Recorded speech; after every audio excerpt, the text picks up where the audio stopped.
On today's video, we look at my recent purchase, the Tamiya Super Hornet. Beautiful looking kit. Also guys, remember to hit like and subscribe. Your support is very much appreciated.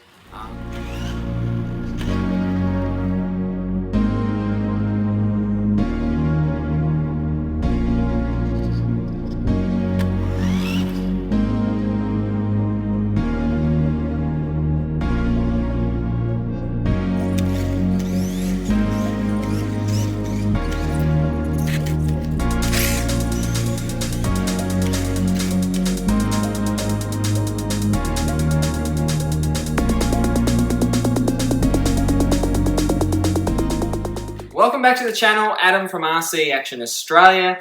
Today's video we have the Tamiya Super Hornet.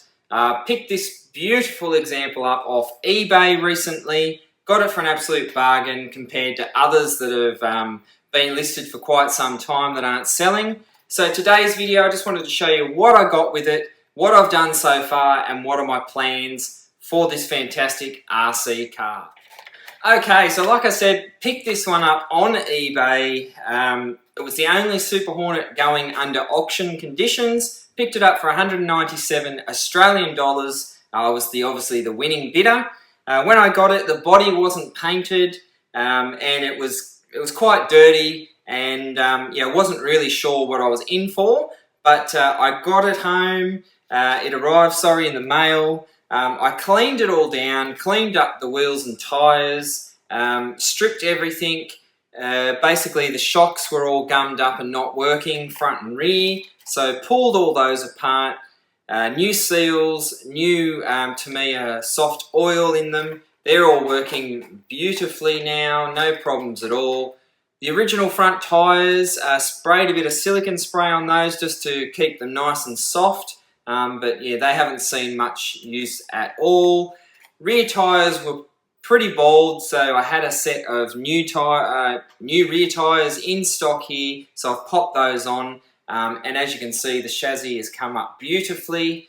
I've decided to keep the original 3-step manual speed controller in the car, just for some sort of nostalgia, and to keep it somewhat original, because it's going to be a fantastic looking buggy to have in the collection. Now, a lot of people will say, you know, you can go and buy a Hornet. Why would you, spend more money to get the Super Hornet? Now, as you can see, they're very similar kits. Obviously, the rear suspension setup is probably the main difference, and the Super Hornet is actually based on the Grasshopper 2 chassis and front arms, not the Hornet. So there are some slight differences between the Hornet and the Super Hornet, but I won't go into those in today's video. What else did I get in the kit? So it came with an original nickel metal hydride, no, a NiCad battery, sorry. Came with the original manual, which was great. Not that these cars are overly complicated. Came with the original purchase receipt, back from the early 90s when these kits first came out. 1993 it came out, and it came with an original radio gear setup. Now, I did take the original radio system out of the kit just because it was very jittery, and I didn't want to risk it with the manual speed controller that something would go wrong and next minute it flies off and you have a broken car.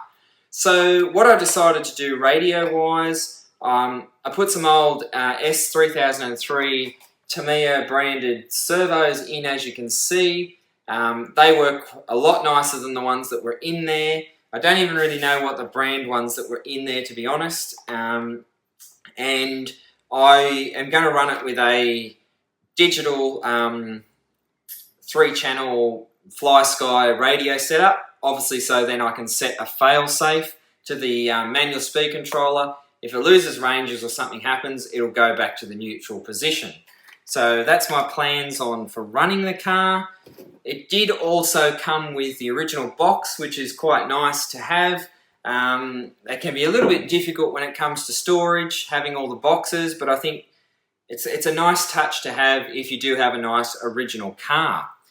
Now, the body itself was not painted, did have a few Super Hornet decals on it. but I stripped all that off, gave it a light sand, and ended up painting it, and we've come up with a nice gloss black finish. And I've also painted the driver figure and tried to sort of copy the box art driver figure colours just for something cool. So how did we get the body so nice? So it does have a few imperfections, but it does look quite nice and will look absolutely beautiful once we get the decals on.